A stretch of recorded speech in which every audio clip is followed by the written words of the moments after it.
Assalamualaikum warahmatullahi wabarakatuh. Perkenalkan, nama saya Agus Marni dari Prodi Manajemen Pajak, Fakultas Ekonomi Universitas Negeri Padang.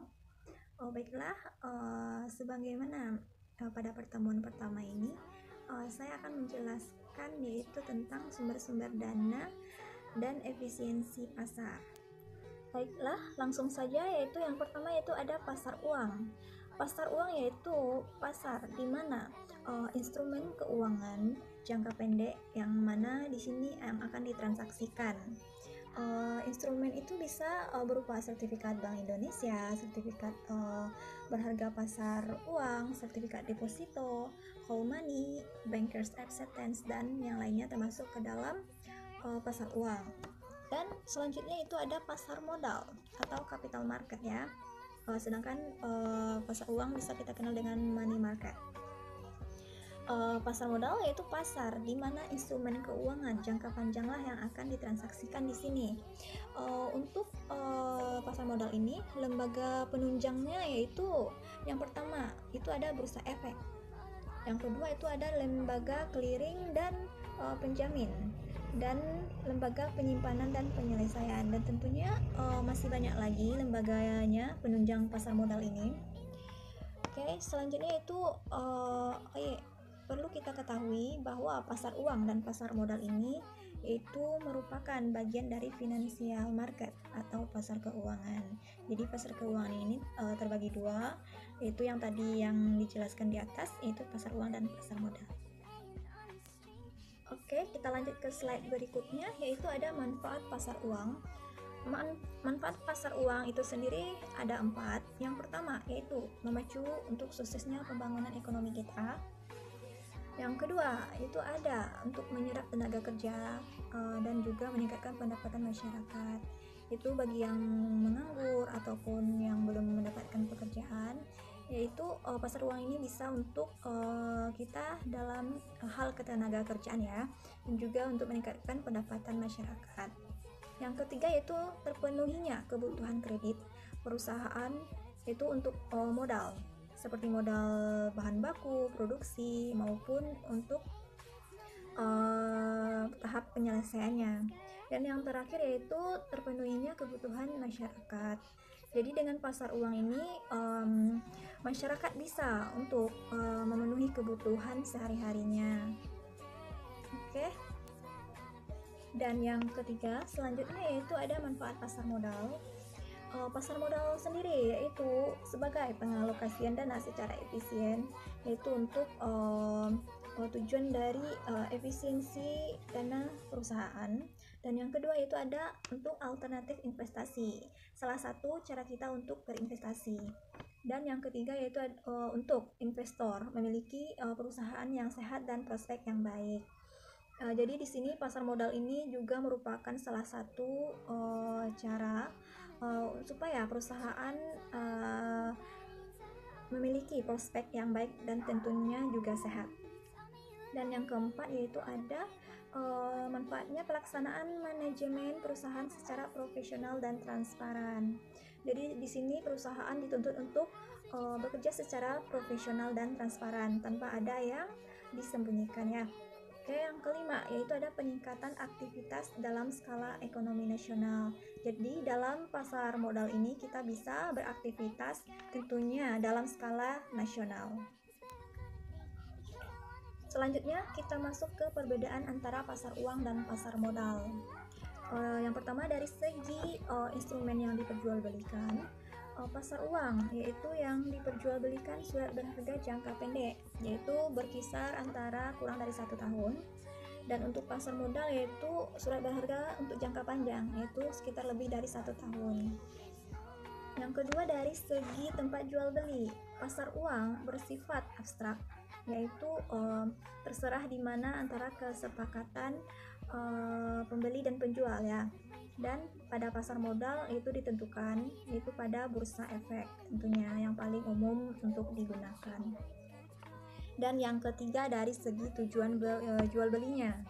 Untuk pasar uang, penentuan kebutuhan modal jangka pendek. Jadi tujuan jual beli di pasar uang yang pertama yaitu untuk pemenuhan kebutuhan modalnya dalam jangka pendek. dan tentunya juga mencari keuntungan. Dan untuk pasar modal yaitu selain mencari keuntungan, dia juga bertujuan untuk penguasaan perusahaan dan juga investasi dan ekspansi perusahaan tentunya. Dan yang keempat, peserta dalam pasarnya. Pasar uang yaitu bank komersial ataupun lembaga-lembaga yang memerlukan dana untuk jangka pendek, baik itu individu, bank-bank komersial ya. Untuk pasar modal, pesertanya yaitu ada emiten. Emiten di sini yaitu baik dari pemerintah, BUMN ataupun swasta ya, dan juga investor, penjamin emisi, dan juga lembaga lainnya yang termasuk ke dalam peserta pasar modal. Dan di sini juga tingkat risiko ya, di dalam PPT tidak ada, namun saya menyebutkan saja.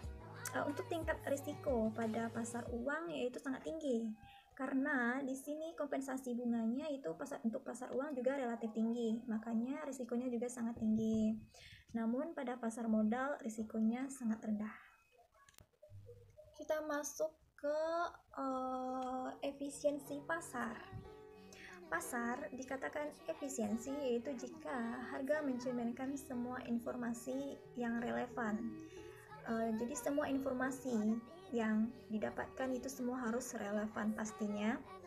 Dan juga di sini Emery dan Finnerty menyebutkan bahwa konsep efisiensi pasar modal ini adalah efek samping dari penerapan investor terhadap prinsip-prinsip keuangan atau principles of finance dalam pasar modal.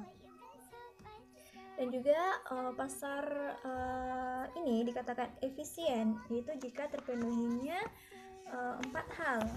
Yang pertama yaitu investor bersifat rasional dan tentunya berorientasi pada kemaksimalan keuntungan, yaitu dengan cara berpartisipasi di pasar dan juga menganalisis, menilai dan berdagang saham. Yang kedua yaitu sebagai pelaku pasar dapat memperoleh informasi secara bebas. Jadi kita sebagai pelaku pasar bisa memperoleh informasi tersebut secara bebas. Dan yang ketiga itu informasi diperoleh dalam bentuk acak, itu sesuai dengan apa yang diinformasikan. Dan yang keempat yaitu investor bereaksi cepat dengan pengumuman harga saham. Jadi harga saham menyesuaikan dengan kondisi terkininya. Terakhir kita masuk pada yaitu tingkatan efisiensi pasar. Di sini terdapat 3 tingkat. Yang pertama yaitu efisiensi lemah. Efisiensi lemah di sini dikatakan yaitu jika di mana harga-harganya mencerminkan semua informasi, yaitu hanya pada waktu yang masa lampau. Jadi di sini kita mendapatkan semua informasi harga-harga saham yang ada pada masa lalu. Dan yang kedua yaitu efisiensi setengah kuat. Untuk efisiensi setengah kuat di sini bukan hanya mencerminkan semua informasi yang ada pada masa lalu, tapi juga semua informasi yang dipublikasikan. Dan yang ketiga yaitu efisiensi kuat. Untuk efisiensi kuat di sini itu harga-harga saham semua dipublikasikan, baik masa lalu maupun yang dipublikasikan saat ini gitu. Jadi ada 3 tingkatan: efisiensi lemah, efisiensi setengah kuat, dan juga efisiensi kuat. Nah, jadi efisiensi ini dikatakan jadi pasar dikatakan efisien yaitu jika terpenuhinya 4 hal seperti yang disebutkan di atas tadi. Baiklah, sekian penjelasan dari saya. Semoga bermanfaat dan juga mohon maaf atas kesalahan maupun kata-kata. Assalamualaikum warahmatullahi wabarakatuh.